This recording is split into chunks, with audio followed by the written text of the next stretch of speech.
Welcome to It's All Your Fault on True Story FM, the one and only podcast dedicated to helping you with the most challenging human interactions, those involving high conflict. I'm Megan Hunter, and as you know, I'm usually here with my co-host, Bill Eddy, who at this point would say, "Hi, everybody," but he is working today somewhere else and cannot record with us. So we are the co-founders of the High Conflict Institute and conflictinfluencer.com, where we focus on training for professionals and helping people with high conflict in their personal lives. So, welcome back to the podcast, this very first episode of the new year. Happy New Year, January 2026. So, today we are joined by a very special guest, a good friend, a colleague, and a consummate professional, Amanda Smith. So, thrilled to have you here, Amanda. Oh, I'm so glad to be here. Thank you so much for having me.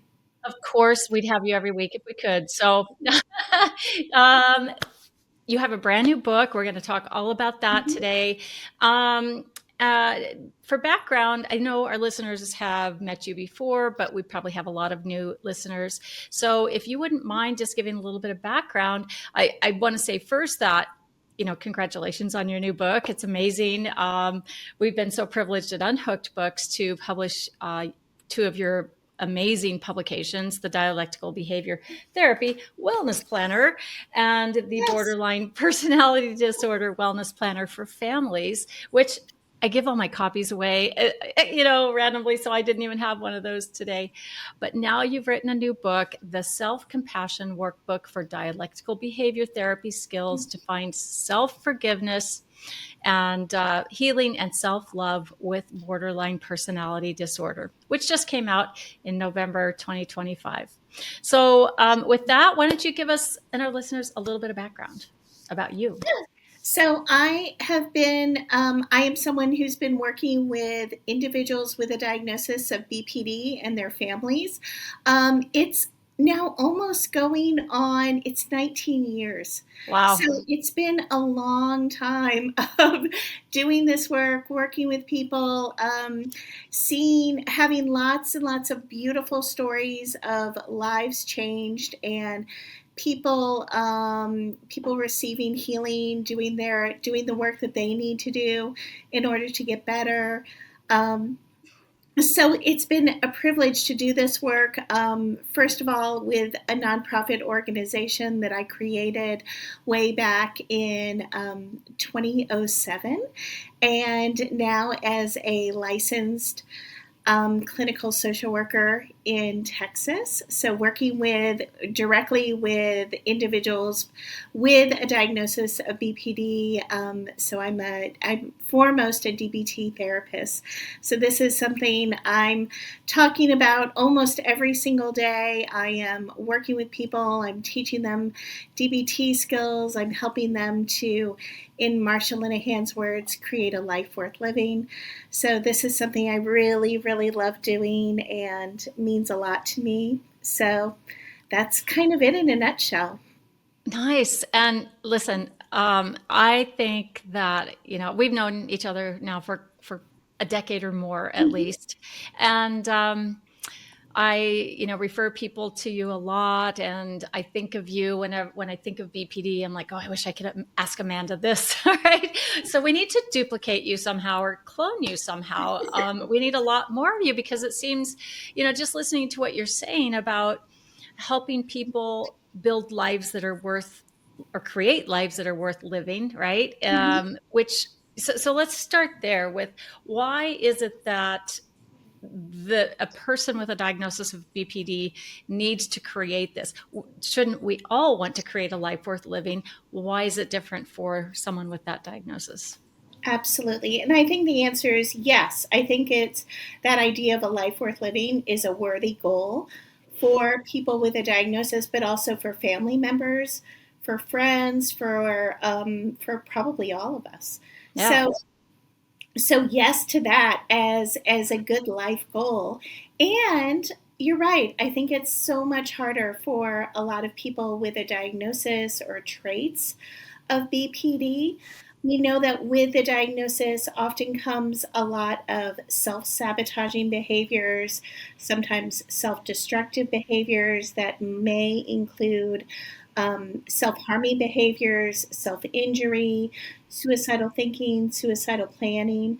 So I think that it becomes more of a challenge when someone's inclination is sometimes, again, I'm quoting Marsha Linehan. She is the creator of Dialectical Behavior Therapy.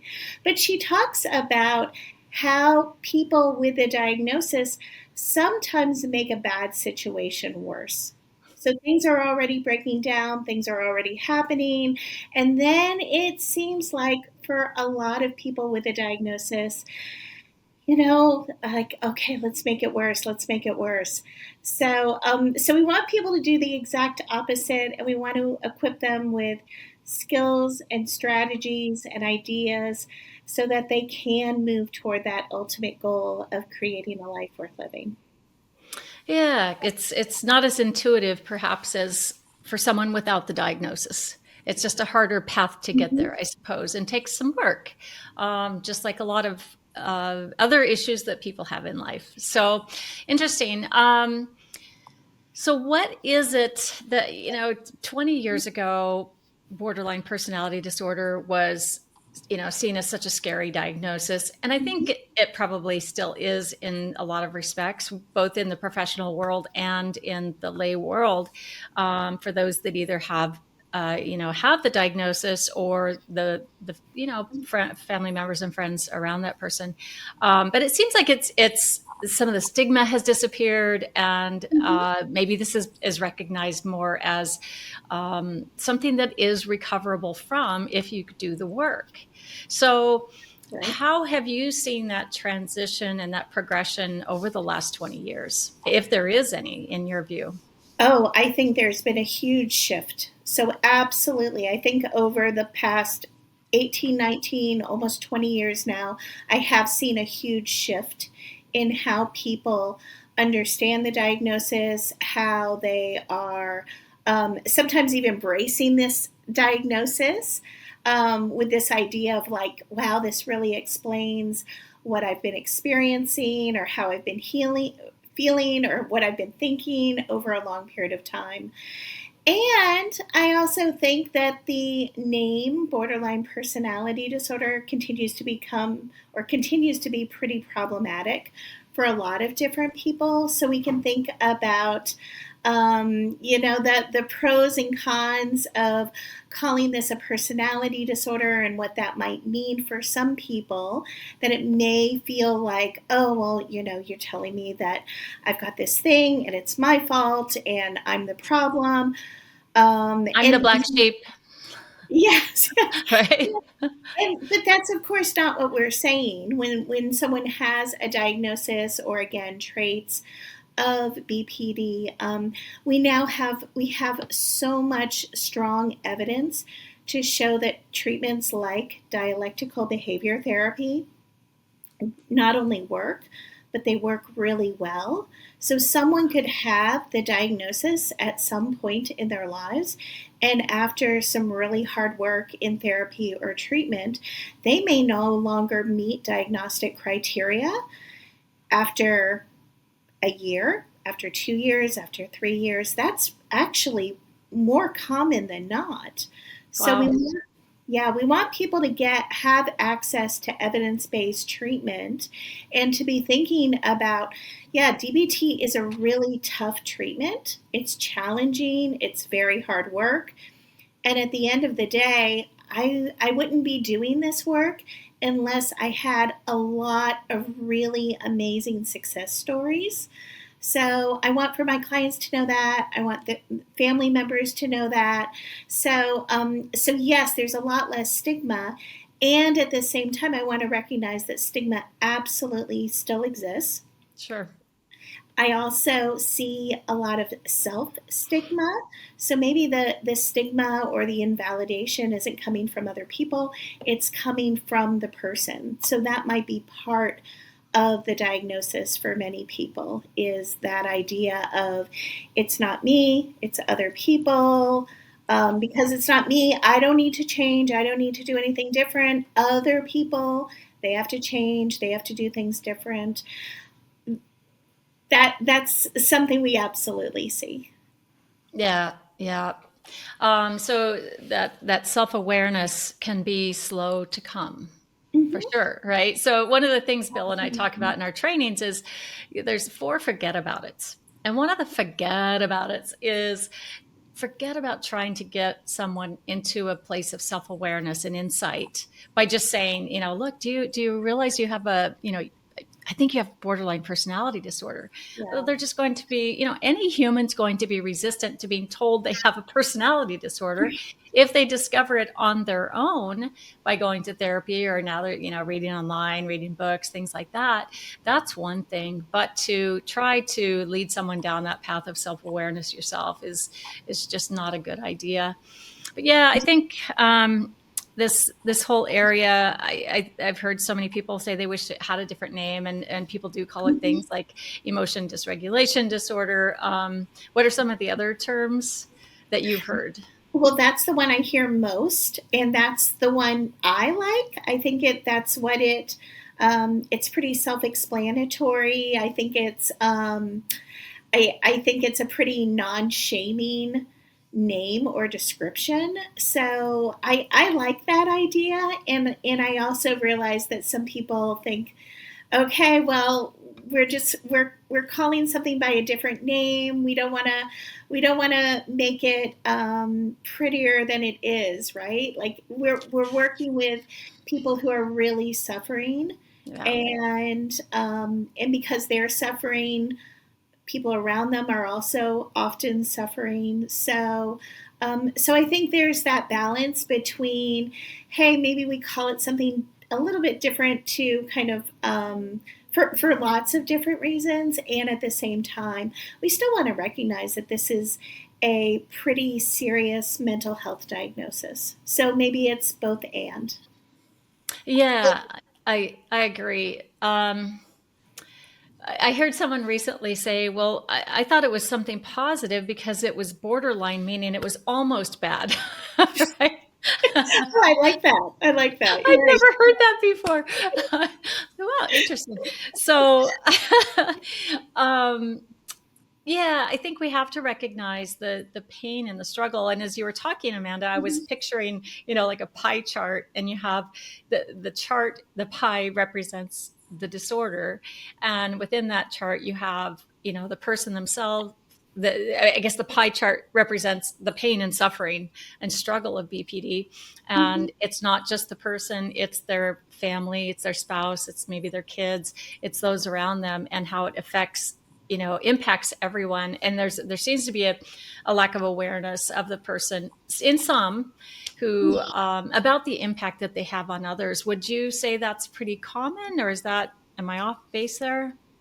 I think that's pretty common, and I also want to recognize that there are exceptions. I sometimes meet with people, and they will almost immediately start talking about how a spouse is affected by their moods, by their behaviors, or like you said, their children, or there might be a friend who's affected.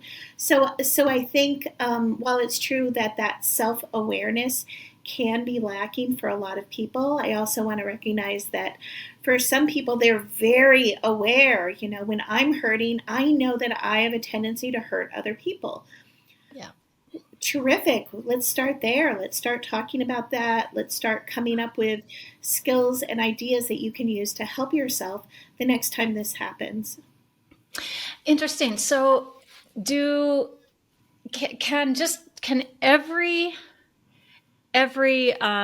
one of the criteria and the all the different little, I guess, subs under each of those, so let's say self-harm, um, can every bit of those problem areas be addressed with DBT?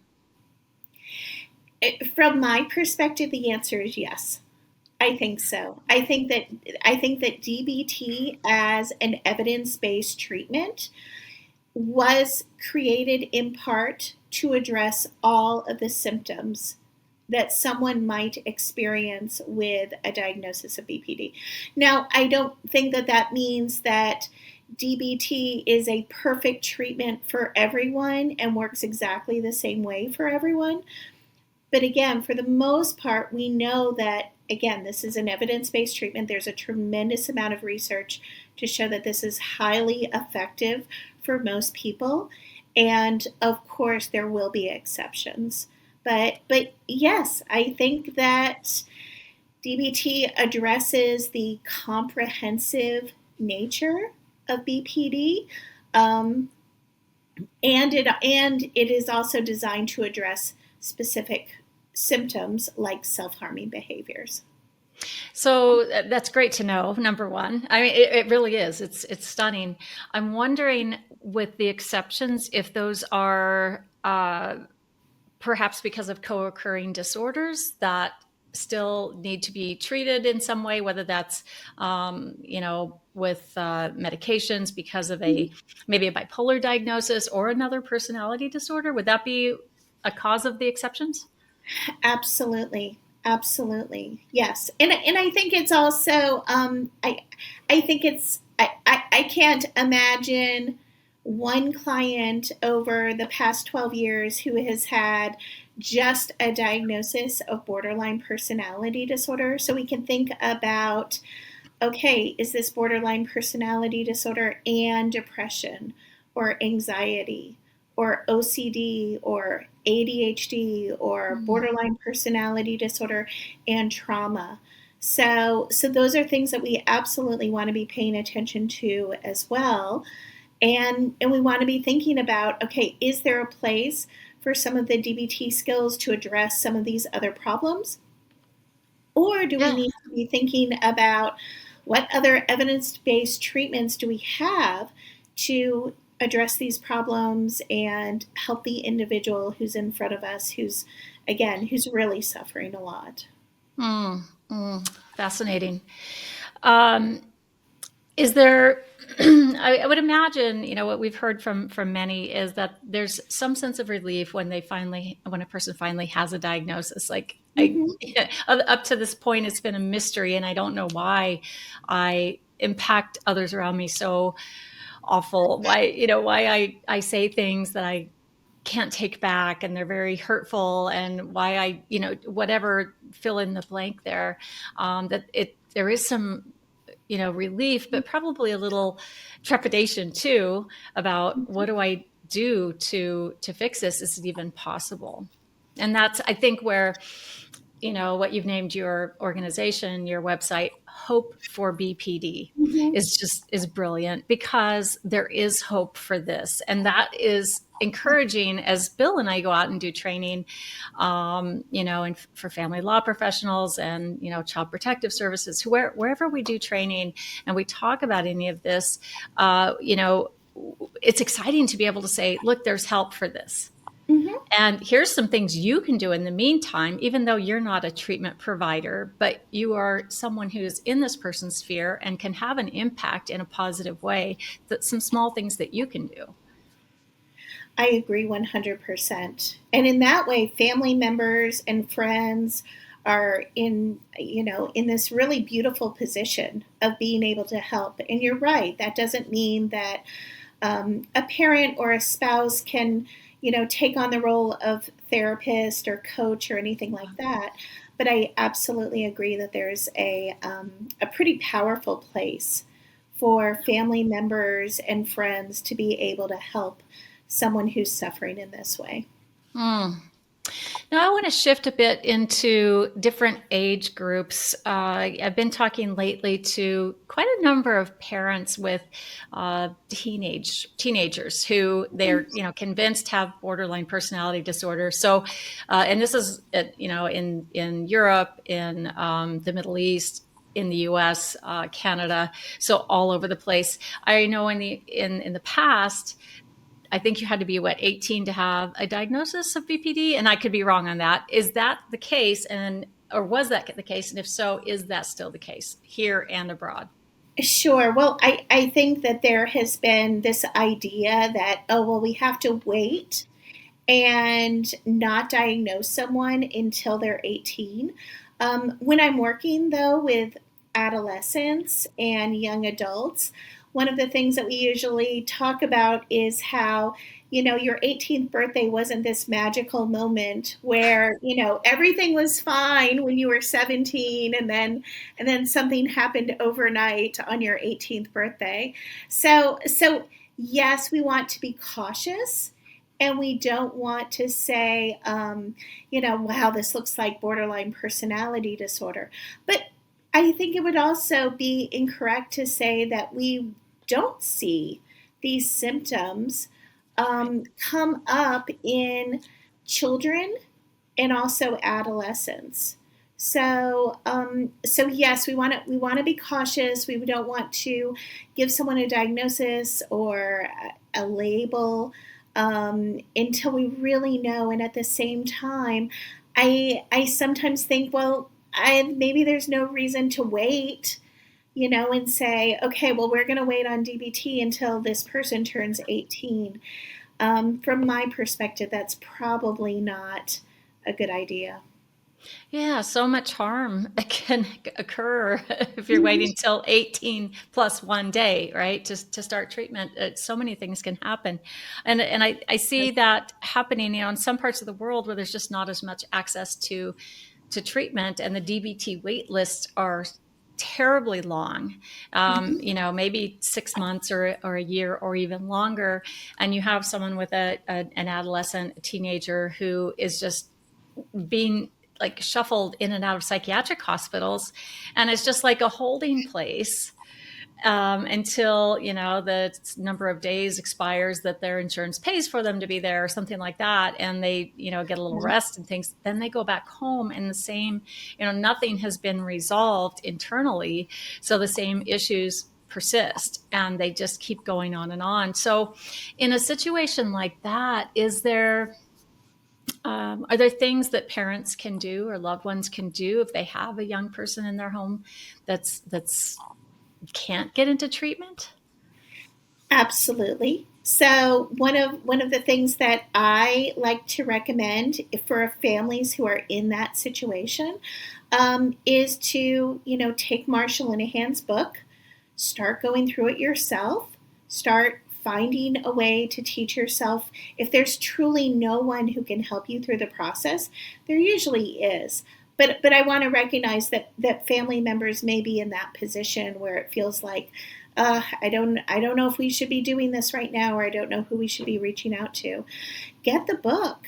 The book is accessible. The book is fairly easy to use. And I would encourage family members, start learning this DBT skills yourself. And then when your loved one is emotionally dysregulated, when they're having a rough day, when things are breaking down, that's going to be your opportunity to say, I've been reading about this treatment called dialectical behavior therapy, and I think that the skills are probably for all of us. Mm. Let's use a skill together. And we can think about ways in which, parents can help children, or parents can help adolescents to begin to use these skills. Certainly, couples can also use these skills and these ideas together. I love it when that happens. So, if we can have someone else in the family or someone else in the friend group start learning these DBT skills, I think it's such a win-win, because you're laying the groundwork for, this is an effective treatment. We know this is effective. We know it helps.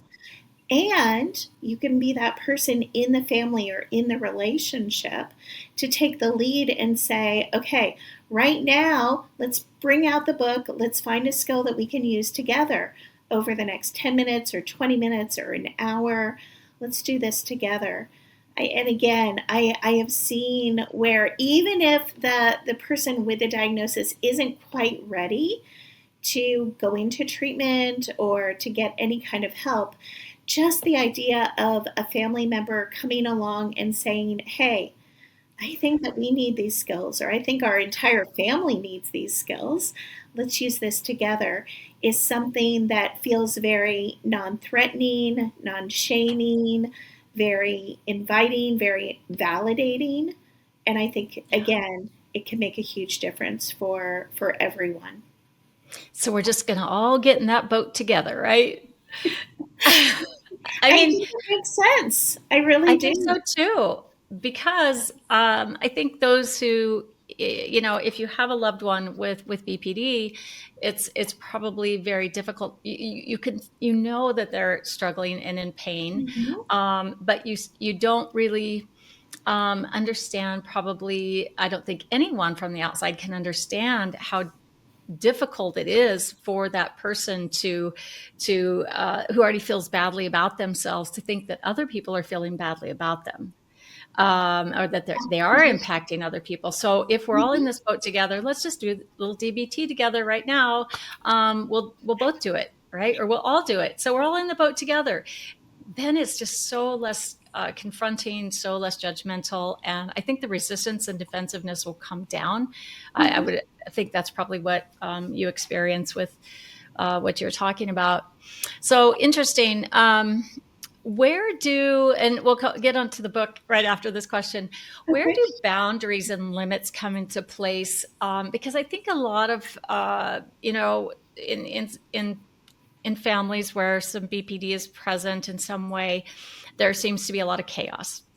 Mhm. And so let's say there's a break for a while and then they're all back together again. And in the meantime, those without BPD are surrounding this person are saying, like, we've got to get some structure here and we have to have some rules. Got to Mhm. get some rules. And so when this person comes back into the environment, they're met with rules. Now, is that okay, or should that come later? I have a thought that more often than not, that should probably come later. Mm, I think it can be very problematic for people to say, okay, now we know what we're dealing with. And maybe that person has read a book or they got some well-meaning advice from a friend or a therapist who said, oh, well, if this person has a diagnosis of BPD, you need to have lots of boundaries. At any given moment, you need lots of boundaries. So the person thinks, oh, okay, well, I'm getting this advice. I'm going to start to have a lot of boundaries. And I think almost always that approach backfires and winds up making the problem much worse. okay. So Yeah. that's what I've seen more often than not. Good. So come in with some empathy first and just let things settle a bit and then talk about, let's sit down and make some agreements. That's the word I like to use, is let's make Mhm. some agreements about what all of us are going to do in this household. And it's hard, I think, especially for parents, to think, well, we're the ones in charge of this household, of protecting it, of stabilizing it, of Of creating course. the structure and the rules. So why shouldn't we still be doing that? But I think taking that step back and first providing that validating environment Mhm. before coming in with the hardcore rules builds trust. And Absolutely. yeah. So, and then, imposing consequences, I think probably one of the harder things that we do with any other humans at all. But Mhm. it's absolutely helpful for someone with BPD to help them feel structured and safer, I suppose, would be my word. Absolutely. Absolutely. And I'm not in, certainly in DBT, we aren't against having, like you said, agreements or boundaries or limits. I think that can absolutely be a part of healing and recovery, and all sorts of good things can come out of it. It's just a matter of, okay, when do we start having those conversations and what do they look like? And like you said, I really think that it makes a difference when we lead with a lot of validation, a lot of empathy, a lot of love and non-judgmentalness. That Yeah. seems to make more of a difference than saying, hey, we're not going to have another day like we had last Saturday.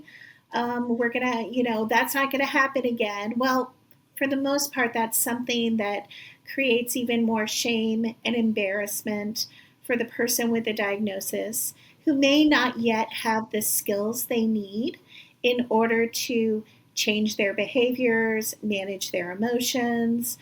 So we want to be careful about not asking someone to do something that they may not yet be able to do.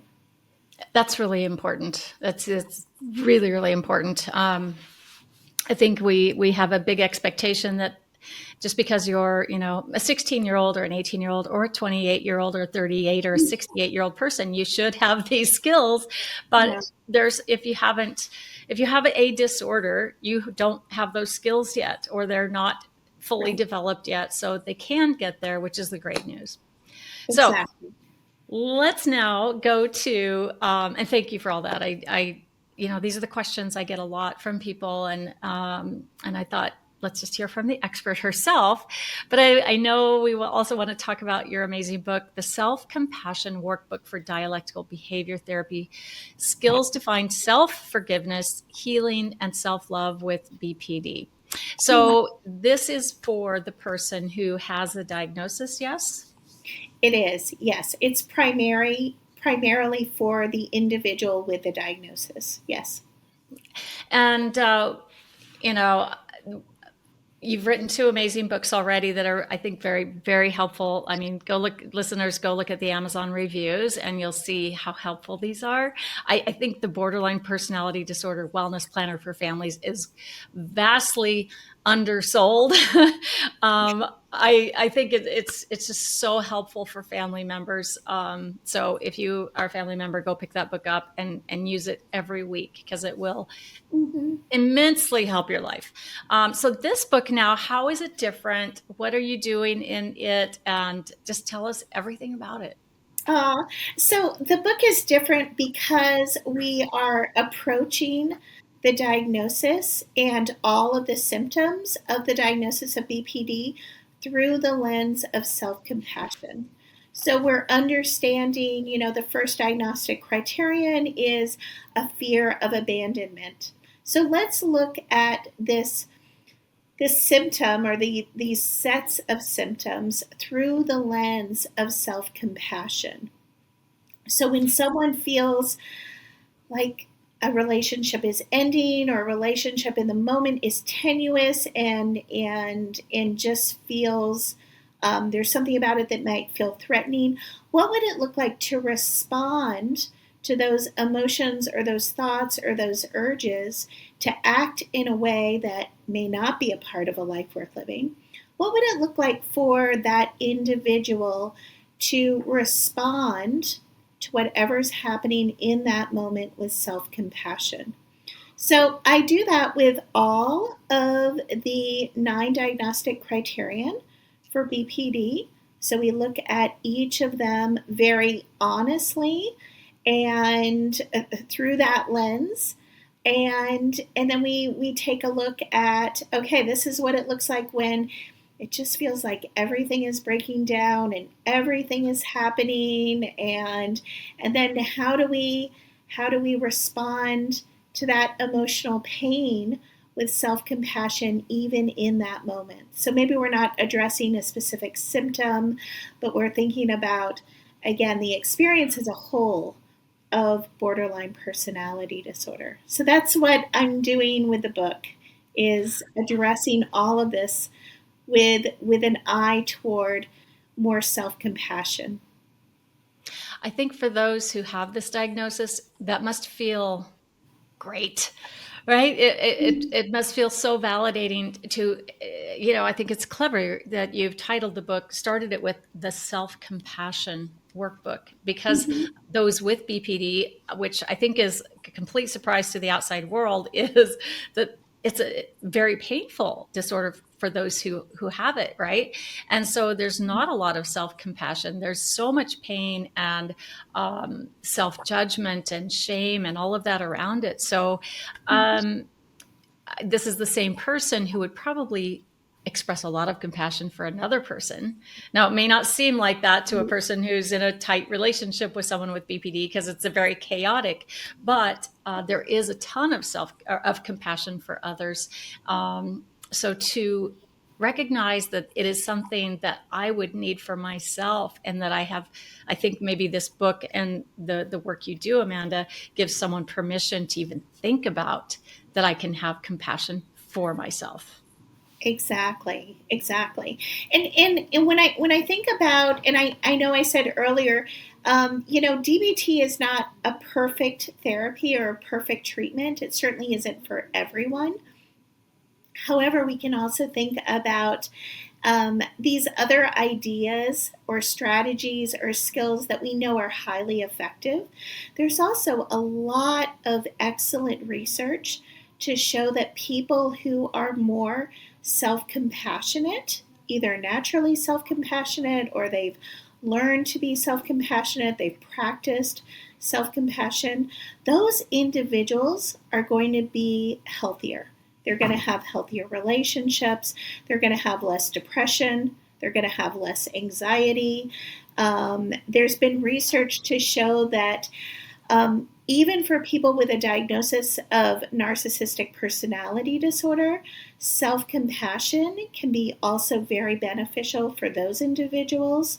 So we can think about how these ideas are really do apply to lots of different people.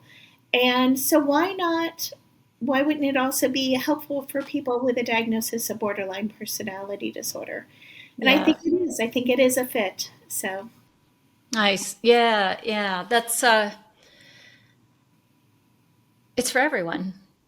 It's for everyone. And I didn't know about the research about self compassion and the positive effects from that. I don't think that's something that most people think about. well, I don't think a lot of people know. So that's why I think this book is important. I want people to know, and I want people to know, I want people to feel hopeful that things can get better, even for my clients who say, well, I'm not nice to myself. I beat myself up. I judge myself. I'm self condemning. Well, we think about how there's a missing skill there. Marsha Linehan would say there's a skills deficit problem. So I Hmm. think that it's also the same with self compassion, that for lots of people with a diagnosis or traits of BPD, there is a skills deficit problem. And in self compassion can help and make a difference for a lot of people. So I think there's a fit there. And you're right. I think for the most part, we think we spend a lot of time trying to get people to change their behaviors. Don't do this instead. And I think that can be very helpful for a lot of people. And at the same time, I also think about how the person who is going to be more self compassionate is going to be less likely to hurt themselves. They're going to be less likely to hurt others. They're going to be responding to whatever is happening in their environment, in the workplace, in the classroom, just in a healthier way. Hmm. So why not? I think you're right. Why wouldn't this be for all of us? Yeah. Yeah. Self compassion, as I think, becomes a skill, and it replaces, like you said, maybe a self harming moment. Um, and it Yes. comes from within, right? And Mhm. I think because it's so hard for someone with the diagnosis to self-regulate Mhm. emotions, and that just those big powerful feelings that are pretty negative and self-destructive sometimes, um, to grant oneself self-compassion, then Mhm. it does come from within, and no one can say from the outside, except maybe a qualified therapist who uses the right language and the right process, and that, like, just an outsider can't say, have compassion for yourself. Why don't you have compassion for yourself? It just doesn't work that way. Right, right. And in fact, I think the opposite is often true. And I think there is often that experience of, hey, again, we don't want to We don't want to have a repeat of what happened last Saturday. So don't do that thing again, or don't say that thing again. And again, I think there's a time and a place to have those discussions. But I also think about, okay, well, what was happening right before everything fell apart last Saturday? Was the person judging themselves? Were they beating themselves up? Were they thinking, I'm a burden, I shouldn't even be here, I shouldn't be a part of this family? And then instead of taking out that pain on themselves, did they take it out on everyone else in the family, or on a stranger, or a customer, or someone, and we can think about how, and it sounds, I think it sounds a lot of the time very counterintuitive. Like, oh, Yeah. well, we want people to kind of be a little bit tougher because that's going to build resilience and that will change the behavior. But we have this idea, well, with self compassion, people are going to let things slide. They're not going to change the things that they can change. And I think that the research shows the exact opposite, that when people are more self compassionate, and we also know this, when people are compassionate with us, most of the time, it makes it easier to change those things that we want to change in our lives. Right. But when other people are saying, oh my word, stop it, don't do that thing again, you're ruining the relationship or the family, well then, what's the incentive for the person with a diagnosis of borderline personality disorder to change and do things differently? So if that doesn't work, why don't we try the exact opposite? Yeah. Maybe that will be something that could be effective for most people. Yeah. Yeah. What's the definition of insanity? Trying the same thing over and over and getting That's hoping for different results. And that's, exactly right. I think, such the very distinct nature of personality disorders is it's very counterintuitive, and I'd like to say Mhm. it's an opposites world. So what Right, the person is experiencing is the opposite of what most everyone else is experiencing, um, right. and so how can those around them respond in the same way we respond to everyone else? We Mhm. have to respond in an opposite way, which is often the opposite of what we feel like doing and what we're used to doing. So it's learning kind of this replacement technique of, instead of judging or putting someone down, or just kind of barking at them or having these high expectations, is to do the Mhm. opposite. And it's to provide some validation, it's to provide some empathy in those moments. That is completely counterintuitive, but it's easy to do once you get used to it. You just have to practice a little bit, and it takes discipline.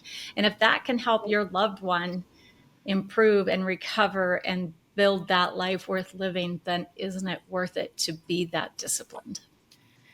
Oh, I agree. I agree 100%. I think when I think about the wonderful clients I've worked with over many years now, the ones who have recovered, the ones who have restored relationships, the ones who have gone on to create new healthy relationships in their lives, um, those people have done the opposite. You're right. Again and again and again. And it's not just, okay, well, I did it this one time. I did it last Tuesday at 3 p.m. It really has to be that lifelong commitment to, okay, when I feel like condemning myself, or when I feel like hurting myself, or when I'm hating myself, that's the time, that's my opportunity to be self-compassionate. That's what's going to change lives. Not that, Yeah. wow, here's one more moment when I don't like myself and now I'm going to shut down, or I'm going to lash out at others. So why don't we try something so very different and see if that might have at least part of the answer for what we need. Well, I think that is part of the answer. And I think your book is a big piece of the answer, and the progression in the the treatment and hopefulness of treatment for borderline personality disorder. So I'm really glad you've written the book, and I know it's come from a lot of experience and a lot of Yes. understanding, uh, you know, where your clients have been, the shoes they've walked in, the big feelings Mhm. they've had, and Mhm. what those missing pieces are. So I have no doubt that this book will be extremely helpful to many. Well, thank you so much. Thank you. I appreciate it. I recently told a client, I wrote a book that I needed 20 years ago, 30 years ago. So I think it's, again, this isn't just an intervention for someone with a particular diagnosis. Like you said, I think this is an idea for probably almost all of us. Yeah, yeah, I So, 100% agree. We don't want everything to be about us. We're not saying that. It's that we do have to have some degree of self-compassion and taking right. care of ourselves. And, it gives us a chance to forgive ourselves when we do mess up. Hmm. And I think that opens the door then to taking a next step or to getting back on track even, right? So. Absolutely agree. Yeah. Well, this has been fantastic. We are going to put the links for your book, the Self Compassion Workbook for Dialectical Behavior Therapy. We'll put that link in the show notes. It just came out in November 2025, so it's brand new. And it's one of those books that will live on forever and ever and be super helpful for years to come. Also, Amanda, your website is? It's hope for BPD. So B as in borderline, P as in personality, D as in disorder.com. Hopeforbpd.com. Great. And we'll put that link in the show notes too, as well as the link to your other two books. And just grateful for you for being here, and I'm thankful to all of you listeners who got to have this amazing opportunity to hear from Amanda today. If you're looking for training or consultation or any help for a high conflict situation in your personal life, come see us at conflictinfluencer.com, or if you need training, anything like that, come to us at highconflictinstitute.com. Keep learning and practicing skills. Be kind to yourself, be kind to others, while we all try to keep the conflict small and find the missing piece.